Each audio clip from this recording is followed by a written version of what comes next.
हे खोत आहे, खोतांचं घर आहे राजाच्या गावातील थेट प्रतिनिधिक म्हणजे खोत. धार्मिक व राजकीय बाबतीत पहिला मानक खोतांचा असे.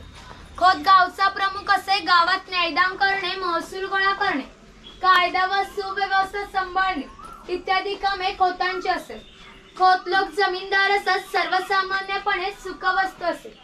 त्यांच्या बसण्याच्या लपकून ते कसे आयुष्य जगायचे याची कल्पना तुम्हाला येईल.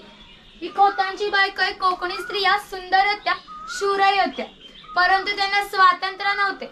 माजघराचा उंबरठा ही त्यांच्यासाठी मर्यादा होती. ही खोतांची 2 मुलं आहेत. ते आपला एक परंपरागत खेळ सोंगट्या खेळते. हा खेळ महाभारतात धर्मराज व दुर्योधन यांच्यामध्ये द्यूत या नावाने खेळला गेला. हस्तिदंडी फासे असतात किंवा शंखांच्या कवड्या असतात. त्या टाकून विशिष्ट प्रकारचे दान मग सोंगट्या मागे पुढे सरकवून हा खेळ खेळला जातो. खेळणारे जर कसबी असतील तर हा खेळ 1 ते 2 रात्र रंगत असे. इतका मजेशीर खेळ. घराची रचना पा. खोत ज्या उंचवट्यावर बसले त्याला ओटी असे म्हणतात.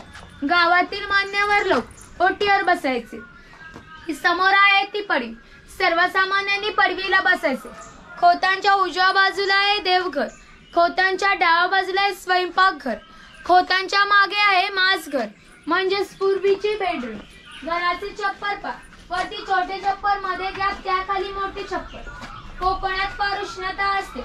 घरातील उष्ण हवा या गॅप मधून सतत बाहेर पडते. बाहेरची थंड हवा तिची जागा घेते. त्यामुळे घरातील वातावरण थंड राहते. घरासमोर अंगण आहे. अंगणात तुळस आहे. अंगण हे कोकणी घरांचे वैशिष्ट्य आहे. तुम्हाला एकही कोकणी घर असे दिसणार नाही की ज्या पुढे अंगण नाही, तुळस नाही. इकडे काही अडकित्यांचे प्रकार दाखवले जे सुपारी फोडण्यासाठी पूर्वी वापरले जायचे.